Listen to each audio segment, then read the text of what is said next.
C'est la deuxième partie de l'émission Le Monde en 7, toujours avec mes trois invités, Georges Hérault, Horus Donkovi et Komi Mayaba. On n'avait pas fini de parler de la Guinée avant la pause. Horus Donkovi, vous parliez de ces deux imaginaires dans lesquels, que ce soit l'imaginaire de la royauté africaine. Exactement. Oui. Alors, il y a un imaginaire de la royauté africaine qui est faussé et qui est vicié. La royauté africaine a une exigence de démocratie parce qu'il s'agit de familles et de clans qui doivent être représentés par des notables à l'assemblée du roi. Et le roi, très souvent, parfois, ne parle pas. Il n'y a pas, ça n'a strictement rien à voir avec l'imaginaire du roi occidental qui est radical et qui en impose, ce qui d'ailleurs lui a valu des révolutions et lui a valu des guerres. Donc, quand vous êtes, par exemple, si je prends par exemple l'exemple des grands empires, pour pouvoir gérer du lac Sénégal, du fleuve Sénégal au lac Tchad, pour gérer un territoire grand comme cela, mais vous êtes obligé d'aller faire le traité de Karamfouga. C'est ce que Sundiata a fait, parce qu'il est impératif d'avoir au sein de son giron une fédération d'États, une fédération de chefs qui eux-mêmes ont une fédération de notables, parce que les hommes, les troupes viennent des familles et des clans. Alors, le problème qui s'est posé en Afrique, c'est qu'après après les indépendances, on a eu des chefs d'État qui ont utilisé l'imaginaire de la royauté, qui ont affabulé ça de royauté africaine, mais il n'en était absolument pas. Comme on le sait maintenant, on sait que Mobutu était très impressionné par la couronne belge. Oui. Mais la royauté africaine ne s'exerçait pas comme il a exercé et comme cela s'est exercé dans les États africains. C'est là le problème. Donc, le fait de vouloir revenir à quelque chose qui est fondamentalement s'ancre dans nos racines, mais revient justement à instaurer la démocratie. Parce que si, par exemple, vous voulez faire réellement le chef d'État africain, cela sous-entend que l'agriculteur, il est représenté au niveau de l'Assemblée. Le pêcheur est représenté au niveau le potier est représenté. Vous allez au nord du Togo. Encore au nord du Togo, il y a la caste des forgerons. Et personne ne s'amuse à aller embêter la caste des forgerons, ou la caste des chasseurs, ou la caste des agriculteurs, et ainsi de suite. Vous allez en Côte d'Ivoire, vous avez encore les maréchals d'Ozo, que personne n'ose affronter parfois. Vous allez au Mali, vous avez encore les astronomes Dogon.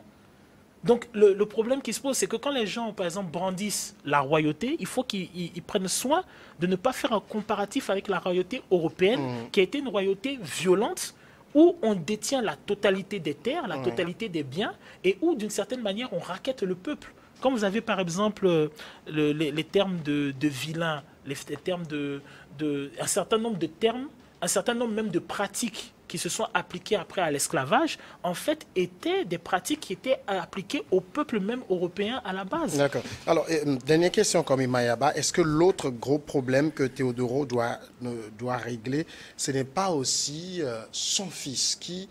Aujourd'hui, tout le monde l'imagine, ça va être probablement le successeur de son père, mais est-ce qu'il a une posture présidentielle aujourd'hui? Non, c'est la grande question. Mais ici, ils ont senti le père, c'est ça aussi ça le problème. Si nous parlons de la démocratie, et que c'est le peuple qui a le choix de celui qui peut succéder, puis c'est comme on le dit, il peut être présidentiable, parce que si dans la Constitution, il est prévu que... Quand vous dites présidentiable, être président, c'est être un modèle aussi. Bon, oui, ça vie bling bling. Mais si peut-être, puisqu'il y a des dossiers qu'on analyse d'abord avant d'être candidat. Si ça on va trouve... passer. Oui, bon, c'est vous qui le dites, c'est vous qui le dites. Si on trouve que le dossier souffre de beaucoup de choses, on peut peut-être recaler le dossier. Mais bon, maintenant, nous sommes dans un état que tout le monde connaît, il va passer et tout.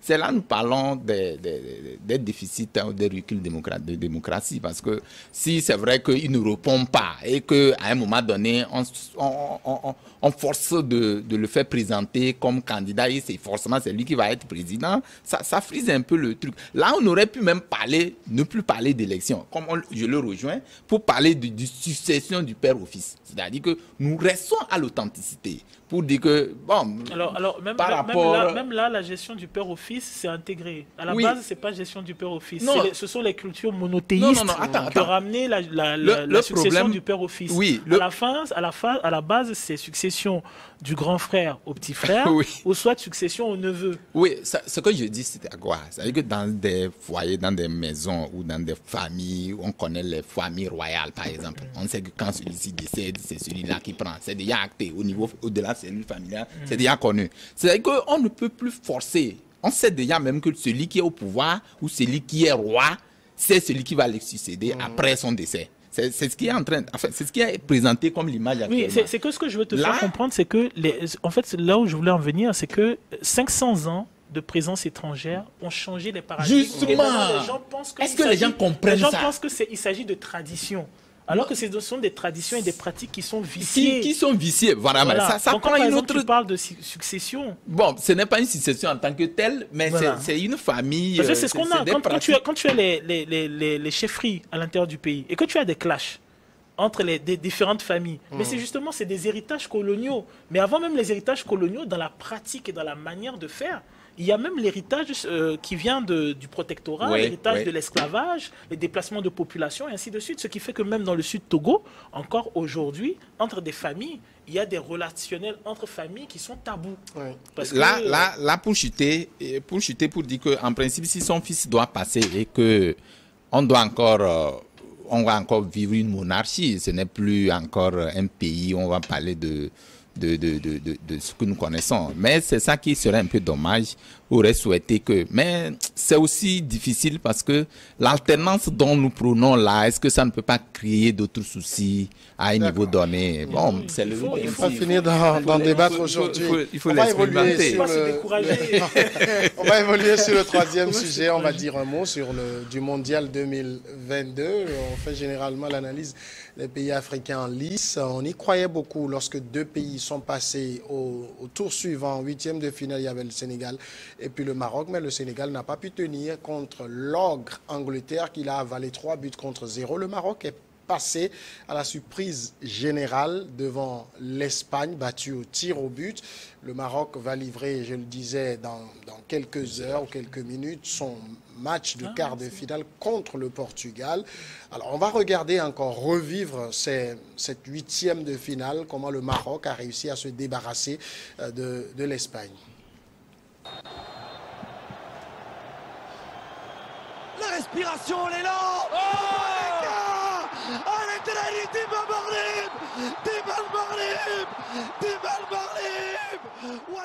Ils sont bien partis pour la suite de la compétition. Walid Regragui et sa bande viennent de qualifier le Maroc, seul représentant du continent encore présent dans la compétition pour les quarts de finale. Les Lions de l'Atlas sont arrivés à bout de l'Espagne de Pedro et de Jordi Alba, gros morceaux dans cette Coupe du Monde. Au terme du temps réglementaire, le score était nul et vierge de 0 but partout. D'où les séances de tir au but pour départager les adversaires. Un exercice qui s'est relevé fatal pour l'Espagne avec un gardien de but marocain au sommet de son art. Une première dans l'histoire du football marocain, le royaume chérifien est qualifié pour les quarts de finale et une 4e fois pour l'Afrique après l'exploit du Ghana en 2014. Je pense qu'on a fait un match énorme. Tactiquement, les gars, ils ont suivi le plan. Ils n'ont pas lâché, c'était dur. J'ai dit qu'ils allaient nous fatiguer. Et on a tenu jusqu'au pénalty. On savait qu'on avait un des gardiens les meilleurs au monde qui pouvaient nous faire gagner au pénalty. C'est pas qu'on a joué pour les pénaltys parce qu'on a des occasions. Mais bravo à eux, on rentre dans l'histoire. Surtout pour le peuple marocain. La joie était du côté des joueurs sur la pelouse. Pour toute l'Afrique, les Marocains sont dans les vestiaires.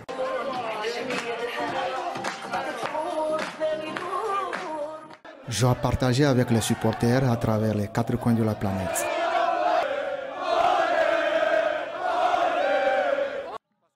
Première fois aussi qu'un pays arabe va en quart de finale. C'est un moment historique contre un adversaire qui n'est pas facile. L'Espagne, on connaît son jeu, tout le monde en avait peur, c'était un favori. Et aujourd'hui, le Maroc, il a passé au quart de finale et je pense qu'ils ont encore faim. Je pense qu'ils peuvent encore faire plus. Non mais là, c'est indescriptible. C'est pas possible. C'est la joie, c'est la fierté, c'est le bonheur. On n'est jamais arrivé à ce niveau. C'est quelle belle journée, quelle belle journée. Voilà. Franchement, on est bien parti. On a un bon effectif cette année, un bon coach. Walid Regragui, très très bon coach. On espère qu'on va être le plus loin possible. Au moins demi-finale. Et si on peut la prendre, on va la prendre, Inch'Allah. Quant aux supporters de l'Espagne, la déception était grande.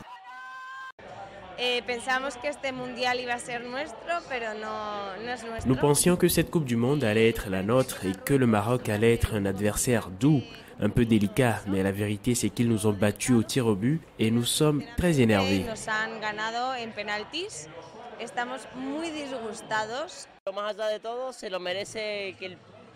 La meilleure équipe a gagné, le Maroc. Ils ont mieux joué, l'Espagne a dû beaucoup défendre, tant pis.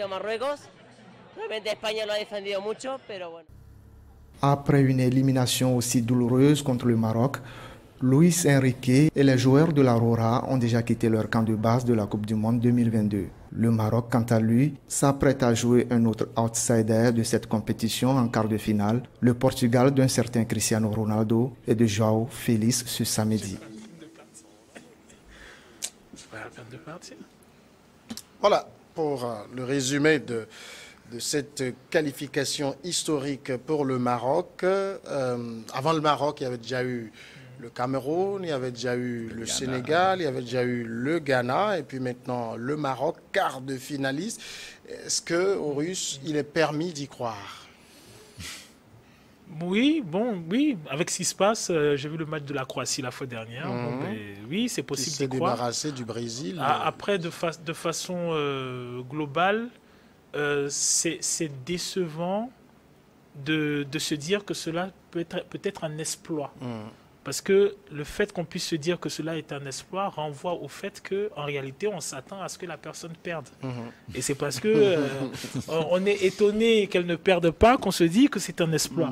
Là, on parle des favoris. Hein. Non, mais justement, c'est-à-dire ce qui est grave, c'est qu'il y a de cela tout juste 20 ans, on avait un pays en quart de finale, c'était le Sénégal. Et il y a 20 ans, cela s'organisait en Corée et au Japon. 20 ans après, on a la Corée et le Japon qui font tomber 3 ou 4 équipes du top 10. Je ne sais pas si vous voyez l'évolution. Et nous, qui étions déjà à ce niveau il y a 20 ans, nous stagnons. Nous stagnons. Nous avons peine à avoir des personnes en quart de finale et en demi-finale. Nous trouvons encore que c'est un exploit. Quand le Cameroun bat le Brésil, on trouve que c'est un exploit. Alors qu'il y a de cela 20 ans, et bien plus pour le Cameroun, si je prends le cas de Roger Mila, qui atteint le quart de finale, on trouve que c'est un exploit. Et je pense qu'au niveau du football africain, il faut faire attention à quelque chose, c'est que justement, dans toutes les grandes équipes, que ce soit le Maroc, le Sénégal, le Cameroun et ainsi de suite, actuellement, on n'a plus de joueurs d'exception. Il y a de cela une vingtaine d'années, on avait des joueurs d'exception parce que justement, les pays d'accueil ne leur offraient pas la possibilité d'être binational. Et donc, on pouvait se targuer d'avoir un Okocha, un Kano, et ainsi de suite et tout ça. Maintenant, ces pays ont compris. Ils offrent la binationalité. Et de facto, on a bien des Africains qui ont de la qualité, qui ont du talent et ainsi de suite, sauf qu'ils jouent pour les autres. Et nous, maintenant, nous avons des joueurs qui jouent à l'extérieur, mais qui sont de seconde zone. Et par conséquent, oui, on a des hommes qui ont de la qualité, mais on ne peut pas se les approprier. On reste, voilà. Alors, donc le Maroc, s'il gagne, on souhaite qu'il gagne, mais après, ce qui est navrant dans cette histoire, c'est que c'est de l'ordre de l'exploit. Georges Hérault, vous êtes président de Kotoko de l'Avier, donc dans le domaine du football, je me dis que vous y connaissez. On rêvait d'un Sénégal qui aille loin. C'est vrai que quand on a entendu l'affiche des 8e de finale, Sénégal-Angleterre, on s'est dit ça va être difficile, mais pas impossible. Finalement, le Sénégal n'a pas tenu. Non, je dis c'est waouh. Hein? Contrairement aux Russes qui dit que quand on le qualifie d'exploit, c'est comme si on n'espérait pas. Oui, effectivement. Aujourd'hui, en football, il faut être réaliste, il faut mesurer les compétences. Et d'où, je pense peut-être ce qu'il dit, c'est qu'il y a 20 ans, quand on prend la Corée et le Japon, ils n'étaient pas grands. Mais ils ont fait un travail. On a l'impression que sur le continent, on ne fait pas de travail. Oui, en fait, on s'attend toujours à la surprise. Oui, je suis d'accord avec lui que le travail n'a pas suivi. Oui, et c'est réaliste. Il faut être d'accord que ça n'a pas suivi. Donc, si aujourd'hui on arrive à un niveau malgré le travail qui n'a pas suivi, il faut se dire waouh. Non, ça c'est normal. Ça n'a pas suivi. Ça n'a pas suivi. Ce n'est pas. C'est un peu. En reculant, je me rappelle, il y a un manager de Kotoko qui m'avait appelé de comment vous l'appelez, de la France, qui me disait, mais en 2007 ou bien en 2000, quelque chose, en première division, Kotoko avait reçu quelque chose qui tend vers 30 millions pour la compétition. Mais aujourd'hui, ils avaient joué, l'autre fois, je ne sais pas si la dotation de la fédération atteignait 10 millions. Okay. Mais vous voyez, de ce temps jusqu'à ce temps, ça dit que, est-ce que nos États trouvent que le football, c'est quelque chose dans lequel il faut investir énormément, parce que le football, l'argent, l'investissement en football, ça va vite. Je vous dis, ça va vite. Et en un mois, si on vous dit les dépenses, mais vous allez dire, mais c'est quoi? Ça va vite. Les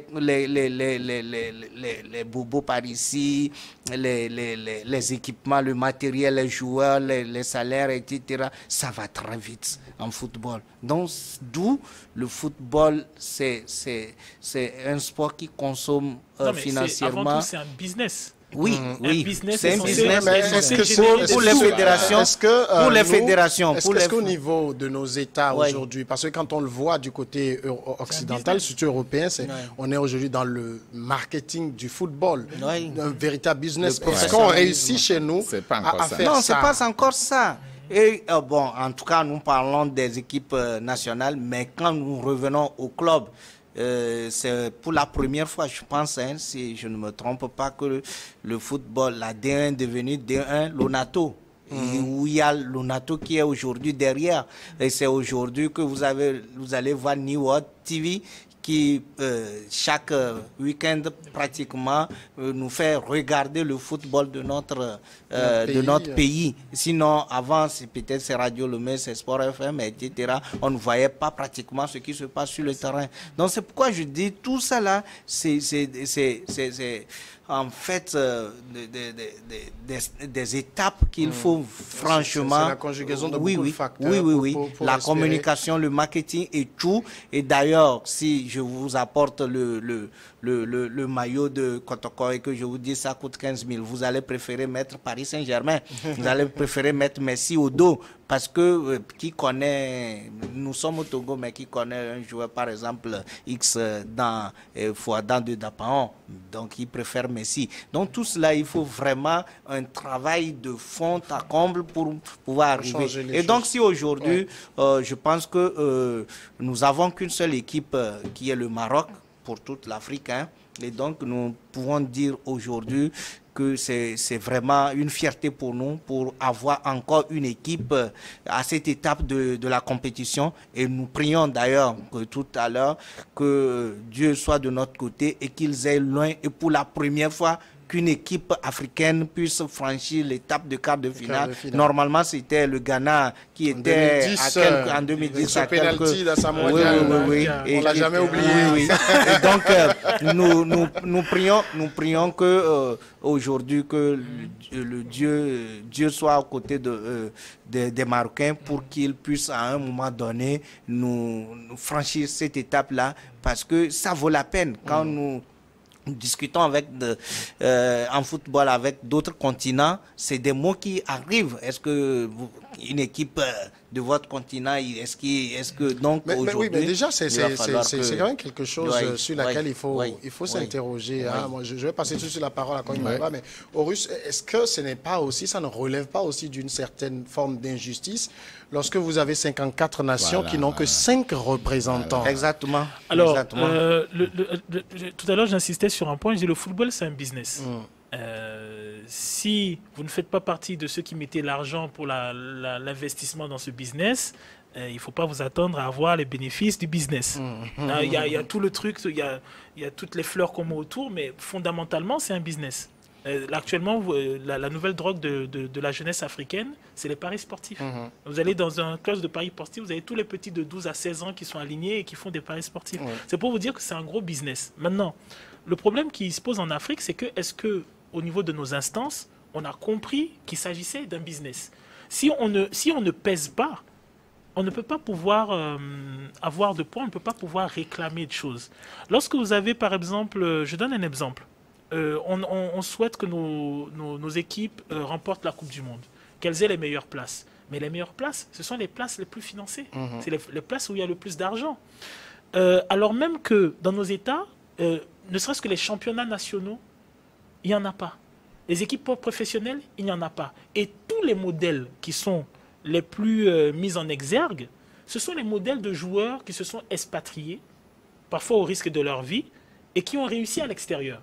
On ne peut pas s'étonner, par exemple, d'un père qui met son garçon de 11 ans dans un bateau, comme le cas de Doudou au Sénégal, alors que cet enfant-là et ce père-là, à chaque fois, on lui montre les images de Sadio Mané, qui a quitté son village pour aller en exil et s'est retrouvé à l'extérieur.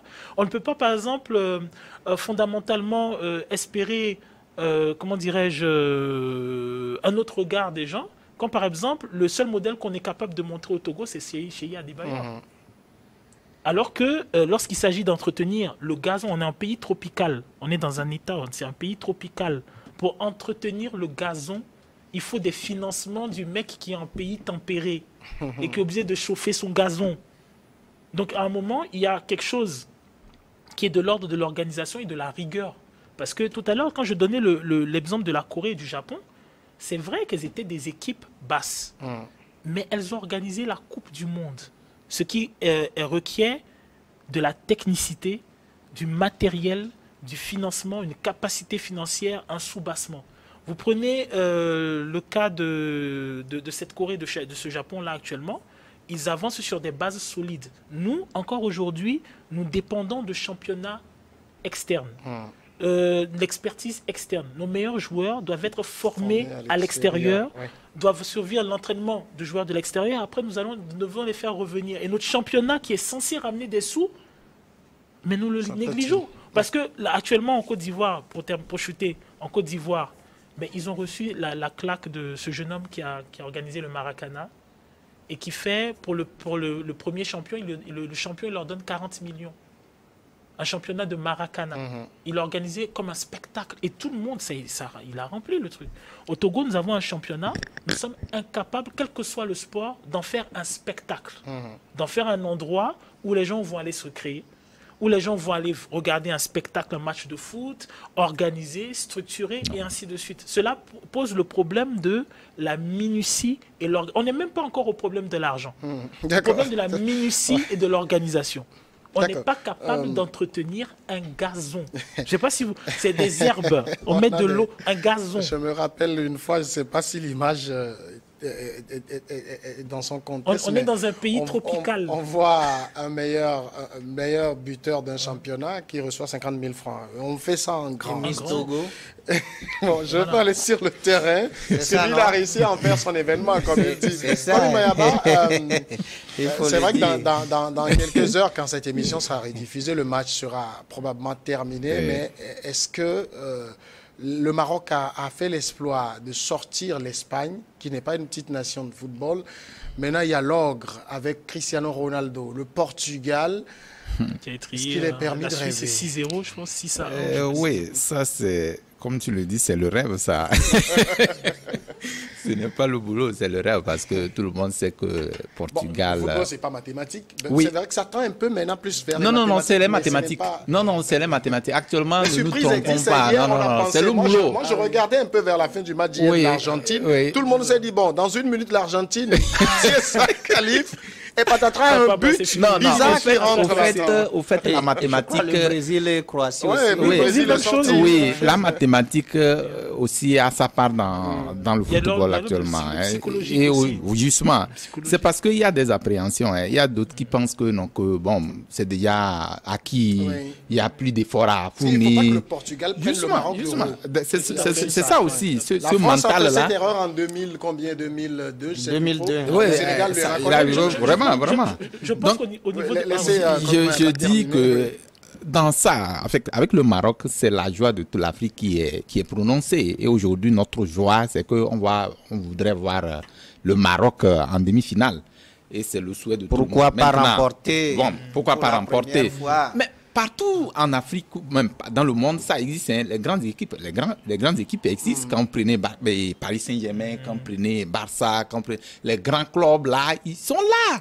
Donc cela, c'est pas étranger. Quand on prenait un pays comme le Maroc, on ne peut pas comparer le Maroc peut-être au Brésil, peut-être au Portugal, peut-être, je ne sais pas. Donc si il advenait que le Maroc, vu que les moyens ne suivent pas, ou le travail qui devait se faire en amont n'a pas été fait, et qu'il puisse arriver à battre le Portugal, c'est là nous parlons du rêve. Donc ça veut dire que le rêve est possible. Dans ce cas de figure, le travail doit d'abord être devant. Ensuite, on va voir quels sont les différents...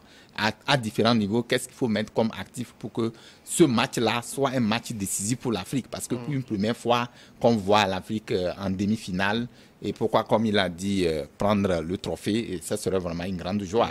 Mais nous allons attendre, c'est dans quelques minutes, dans quelques heures, nous allons voir avec les pronostics qui ont été donnés et tout. Je me dis que le miracle se produit, peut se produire. Et avec le Maroc, personne ne l'attendait, hein, quoi qu'on dise, on comptait beaucoup puisque c'est là, moi je m'inscris trop, je ne m'inscris pas trop dans les histoires de prononciation pour dire que c'est elle qui est devant, telle qui est devant, la surprise elle est là. Donc malheureusement aujourd'hui vous allez voir que le Brésil est tombé devant la Croatie, c'est étonnant quoi. Donc ce mondial là, hein, ce mondial là est différent. On a vu les grandes équipes qui n'ont, enfin les grandes nations de foot qui n'ont pas pu émerger comme cela se doit. Et puis c'est ça le football. Et puis il faut de l'argent, hein. Il faut, comme on le disait, énormément. Il faut beaucoup de moyens. Ça aussi c'est pour arriver nos États où on a les priorités aujourd'hui sécuritaires, alimentaires et tout. Est-ce que nous-mêmes populations seraient d'accord qu'on mette des milliards dans cette histoire qui ne va pas ramener l'eau potable, ça ne va pas ramener les hôpitaux, ça ne va pas ramener les écoles. Finalement on va sauter de joie, on va prendre quelques bières. Ça s'arrête là. C'est là je dis, je vais vous donner une anecdote parce que à l'époque, quand tu as ton enfant de bas âge qui dit que tu vas où, il va au foot, il dit non, attention, il ne faut pas aller là-bas. Aujourd'hui, quand il veut aller là-bas, c'est l'encouragement. L'agent commence à comprendre déjà l'intérêt que cela porte. Là où je voulais en venir, c'est que les équipes africaines, elles ont leur chance. Seulement les équipes africaines pêchent par rapport à quelque chose que je pense qui est de l'ordre du détail, disons, qui est un détail important. C'est que lorsque vous avez vu par exemple le match Cameroun-Brésil, vous avez vu les Camerounais avec tout l'engouement, toute la hargne avec laquelle ils ont joué. Très souvent, les équipes africaines oublient que les autres jouent à ce niveau-là tout le temps. Et que nous, lorsque nous jouons comme ça, mais de façon exceptionnelle, une fois ou deux fois en passant. Il faut que les équipes africaines arrivent à jouer à ce niveau-là tout le temps. Par exemple, ce que le Maroc a fait la fois dernière pour se qualifier, il faut qu'ils puissent le réitérer avec le Portugal aujourd'hui, comme la Croatie l'a fait avec le Brésil et l'a fait tout dernièrement, l'a fait aussi avec l'équipe précédente. Parce qu'elle a déjà fait 2 matchs nuls avec une qualification, je pense, quart de finale tir au but, et maintenant elle passe en demi-finale grâce au tir au but. Elle l'avait fait pour le mondial passé, et il faut ça. Maintenant, après, pour rapport au football, mais oui, effectivement, en Afrique, on a des priorités, mais après, effectivement, tout ce qui est sport n'est intéressant que quand on y pense business. Et c'est le fait de penser business qui doit nous donner la minutie et l'organisation nécessaire pour amener des sous. Il y a un détail, on va finir par là, Georges Hérault, qu'il faut signaler du côté du Maroc, c'est cet entraîneur, très jeune entraîneur. Je pense qu'il a pris l'équipe il y a 3 ou 4 mois. C'est pas lui qui l'a qualifié pour le mondial, mais qui a aujourd'hui un discours, qui a une tactique, et ça marche. Oui, effectivement, l'entraîneur qui... Il est local. Oui. D'ailleurs, cette année, les 5 ont des entraîneurs locaux. Bon, et D'ailleurs, au niveau des pays maghrébiens, là, ils ont toujours cette habitude d'avoir toujours... que ce soit les joueurs, que ce soit même des entraîneurs locaux. Si je ne m'abuse, il a même évolué dans un club local. Oui. Et donc, en fait, aujourd'hui, au Togo aussi, on a des gens comme Fiaboy, qui a Glosso, qui avait fait... qu'ils ont ce niveau? C'est ça aussi la question. Ils n'ont pas le niveau. En fait, il y a une chose d'être qualifié pour le travail, et il y a une autre chose d'avoir le diplôme. C'est-à-dire parce que pour ce niveau, il y a question de diplôme. Donc, qui ne s'organise pas... Je comprends le diplôme, mais est-ce que c'est juste le diplôme qu'il fait? Parce que vous avez vu, l'Argentine a eu un entraîneur comme Diego Maradona, très bon sur le terrain. Il allait faire école des entraîneurs, il a le diplôme, mais il n'a pas tenu. Est-ce qu'il n'y a pas d'autres qualités qu'il faut avoir pour amener ces garçons à aller loin? Oui, c'est pour dire que l'entraîneur, c'est lui qui joue sur la psychologie des joueurs, la motivation et tout le technique qu'il doit mettre à disposition pour que l'équipe puisse avoir joué facilement. Donc aujourd'hui, je pense que c'est ce qui a marché à son côté. Et voyez vous-même son intervention au micro du journaliste. Il a su dire que effectivement nous avons réussi parce que nous savons qu'on a un gardien, un des meilleurs gardiens du monde.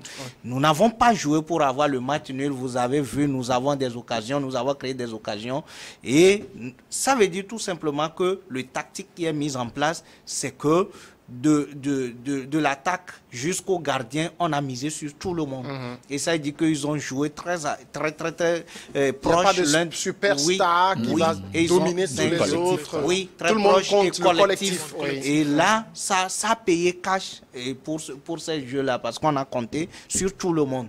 Donc aujourd'hui, je pense que, comme tu viens de le souligner, c'est très important pour nous de ne pas seulement payer des entraîneurs expatriés très chers, qui coûtent cher pour nous, mais de payer plutôt le talent et surtout la qualification de la personne. C'est pourquoi je dis il y a le diplôme, mais il y a aussi la qualification. Et cet entraîneur, et moi je regarde aussi celui qui vient de tirer le penalty, qui fait une panenka à ce niveau de compétition où la pression est très forte, où vous êtes celui qui tient le dessin de tout un pays, vous osez ce geste technique, c'est qu'il faut avoir une dose de confiance extraordinaire. Oui, c'est une dose de confiance exceptionnelle. Mais... Non, le gardien est déjà parti. Non, c'est dans la course qu'il a fait changer de... Voilà. Non, c'est là nous disons que tout c'est dans la tête en fait. Ce n'est pas seulement les pieds, les jambes, tout, non, tout est dans la tête. Et puis vous avez vu comment il a mis de côté. Ça, c'est vraiment extraordinaire. Et aujourd'hui, ça c'est un exploit extraordinaire. Et nous voulons ça à différents niveaux. C'est-à-dire que nos jeunes équipes africaines qui sont en train de vouloir émerger, puisque nous avons compté beaucoup, pas seulement sur le Maroc, nous comptons peut-être sur les 5, peut-être avoir 2 ou 3 en quart de finale. Parce que le Sénégal, c'est vrai, le Sénégal avec l'absence de Sadio Mané et tout ça là a joué sur le collectif. Mais les gens espéraient beaucoup mieux en cette équipe-là. Mais malheureusement, en demi-finale, au 8e de finale, elle est laissée de côté. Mais ce n'est pas grave, c'est pour dire qu'il y a toujours cette forme de jeu-là qu'il faut commencer à développer à différents niveaux. Parce que même les grandes équipes, les grands pays de football, nous voyons, c'est les mêmes joueurs. Il faut qu'ils soient formés bien, qu'ils soient dans de bonnes conditions pour donner le meilleur d'eux-mêmes. Donc, à mon avis, les locaux, aujourd'hui, si on les prend dans le sens du collectif, ils peuvent faire le boulot. Parce que d'abord même, ce n'est pas la question de celui, c'est le collectif qui est plus important en matière de football. Parce qu'il faut se connaître d'abord. Il faut jouer collectif. Il faut se connaître parce qu'à différents niveaux, c'est difficile de peut-être d'avoir la cohérence. Alors tout à l'heure, il y avait quelque chose, je me suis rappelé de quelque chose parce que on parlait du business un peu dans l'histoire du foot et un peu du sérieux que nos États doivent apporter. Je ferai remarquer que la CAN, elle est totale. C'est ça aussi. La CAN, elle est totale.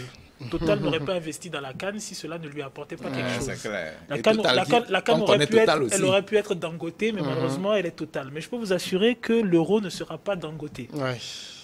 Donc, Ça plante le décor. Oui, on va aller rapidement. Front citoyen Togo debout, c'est notre dernier sujet. C'est sur le Togo. L'organisation de la société civile a voulu une manifestation. Le préfet du Golfe y a opposé. Pas totalement une non-recevoir. Le préfet a renvoyé le front à la légalité parce que quand on envoie au préfet une lettre à l'entête Front citoyen Togo debout, qui n'est pas une organisation enregistrée, le préfet a pris soin de leur notifier cela. On a un peu l'impression, Georges Hérault, que ceux qui ont organisé ont tout fait pour qu'on interdise. Ah, mais c'est le constat amer, parce que vu le sujet, Mayaba va me dire tout simplement qu'aujourd'hui, le sujet d'actualité où on veut conscientiser, sensibiliser la population togolaise dans son entièreté, c'est sur le terrorisme, l'extrémisme violent. Parce qu'aujourd'hui, nous voulons être soudés, nous voulons être un, nous voulons faire en sorte que l'ennemi soit dehors. Et donc, sur ce sujet, je pense que le Front citoyen Togo debout a choisi le bon moment pour le faire, sauf que à un niveau, à un stade de la vie où nous prenons la légalité, où nous prenons la bonne gouvernance, il faut faire les choses dans les normes. Si vraiment ils ne sont pas dans la légalité, il vaut mieux de corriger, d'avoir une association ou bien je ne sais pas qu'est-ce qu'il veut créer finalement pour que cette action qu'il veut mener sur le territoire soit véritablement faite. Je pense aussi que, je crois que c'est une manifestation, je crois, non? Oui, c'est une manifestation, un meeting qui veut tenir. C'est le format qu'ils ont choisi. Moi, je ne suis pas totalement contre le format, mais je pense aujourd'hui que, parlant de tout ce qui est de l'extrémisme, il faut du sérieux et il faut bien encadré pour que ce qui va se passer à Konyedi, je crois que c'est à Konyedi, soit quelque chose de potable. Vu qu'aujourd'hui, nous n'allons pas trop dans les détails parce qu'il s'agit du fait que l'association, bien le mouvement n'est pas légal et qu'il faut peut-être régulariser. Et donc, moi, je pense que on ne va pas faire de l'amalgame, on ne va pas s'agiter de gesticulation en gesticulation, mais plutôt de se conformer aux lois de la République. D'accord. Comme Mayaba. Mais c'est difficile parce que moi, je ne comprends pas comment une association, un regroupement, peut-être vouloir faire une organisation ou une manifestation ou un meeting sans enregistrement, sans le mot d'enregistrement. Je ne sais pas si effectivement ça... Le préfet leur a demandé d'envoyer, de renvoyer une note portant l'entête des associations membres, parce que le Front citoyen n'est pas enregistré. Alors, mais si on a certaines associations membres qui sont enregistrées d'emblée, je crois que le regroupement... Et de fournir aussi la liste des personnes, justement membres de ces associations qui sont légalement enregistrées. C'est comme ça se passe. Mais je ne sais pas si dans ce cas-là, ils ont pu envoyer l'entête. Ce n'est pas un refus en fait. Non, ce n'est pas un refus. Oui, justement, ce n'est pas un refus. Pour le moment, on leur a corrigé. Là, il n'y a pas de débat. Ça veut dire que s'ils n'ont pas pu apporter... Oui, mais moi, ma question, c'est le français... On doit connaître la loi quand on est à ce niveau. Oui, c'est là que je dis c'est déplorable. Pourquoi on se met dans des situations... C'est dommage, c'est pour qu'on en parle. C'est pour qu'on en parle pour rien. Parce que, à mon avis, si vous savez, nous aussi, avant que nous puissions organiser notre... il y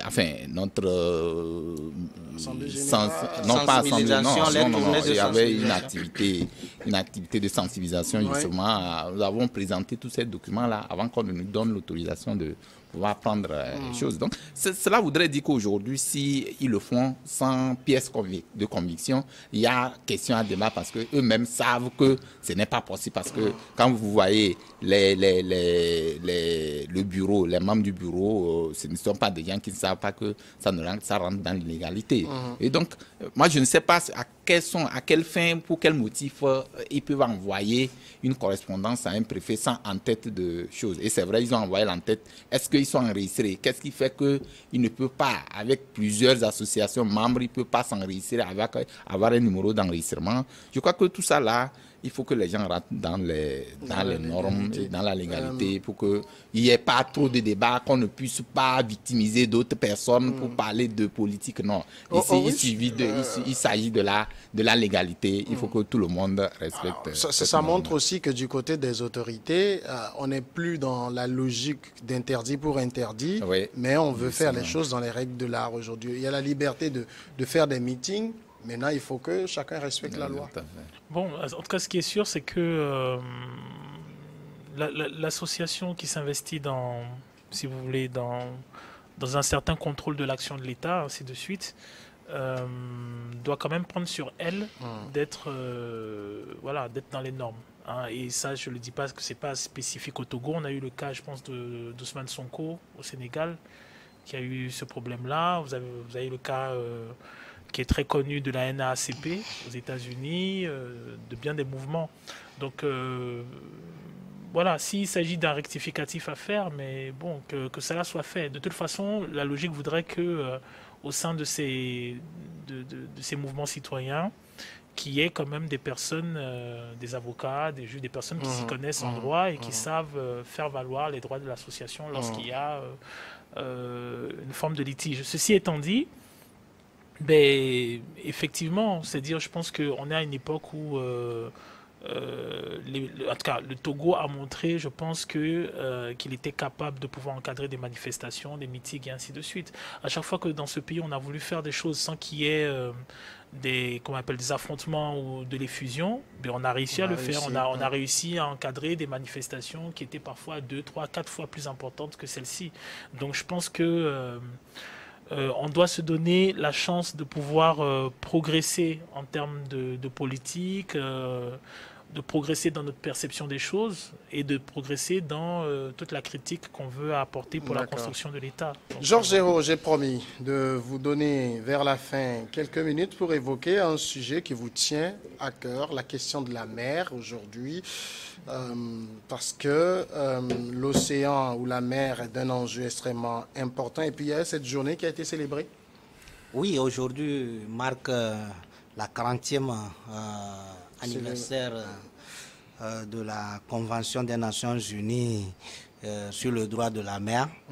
C'était signé le 10 décembre 1982 à Montego Bay, au Jamaïque. Et donc, il a été question aujourd'hui de savoir le bilan pour le Togo en matière des avancées et surtout par rapport à la sécurité maritime. Parce que vous n'êtes pas sans savoir que quand on parle du côté de la mer et portuaire, il faudrait savoir que la richesse des nations aujourd'hui, de beaucoup de nations, c'est au niveau de la mer. Il y a plus de richesse au niveau de la mer que sur la terre. Et donc, que ce soit la richesse, même portant sur les recherches scientifiques, c'est aujourd'hui, c'est la mer. Et il a été même dit qu'il y a beaucoup de recherches au niveau scientifique, au niveau de la mer aussi, si vous me permettez de le dire ainsi, et que si ces recherches aboutissent, beaucoup de maladies dont nous souffrons vont trouver remède. Et donc c'est pour dire en grosso modo que la mer représente un enjeu important pour nous Togolais aujourd'hui de s'y intéresser. Parce que quand vous voyez les acteurs au niveau du port, les acteurs portuaires, vous n'allez pas avoir assez de Togolais ou des sociétés togolaises majeures au niveau du port. Le port étant une plateforme, ne peut pas rejeter les acteurs parce que c'est vraiment des sociétés multinationales, des sociétés internationales qui s'y implantent parce que ça nécessite beaucoup d'investissement. Et donc, il va falloir interpeller et l'État et les citoyens, tous citoyens togolais d'y s'y intéresser. L'État, comment? Parce qu'il doit mettre des conditions, favoriser et l'épanouissement, favoriser la création des entreprises dans ces milieux, favoriser la recherche et l'éducation. Je vois l'État aujourd'hui, au niveau de l'université, il y a l'Institut des métiers de la mer qui s'intéressent aux questions de la mer. Et il faut aussi que les individus s'intéressent énormément, parce qu'il y a beaucoup de métiers de mer. Il y a beaucoup de métiers au niveau du port, des centaines de métiers. Et donc aujourd'hui, il va falloir qu'on y parle. Le Togo, à travers l'organisme national en charge de l'action de l'État en mer, l'ONAEM, et même présidé par le chef de l'État lui-même, et son conseiller en mer, qui est à travers la structure qu'on appelle le Haut Conseil pour la mer. Et donc, ils font énormément de choses, mais est-ce que c'est connu des Togolais?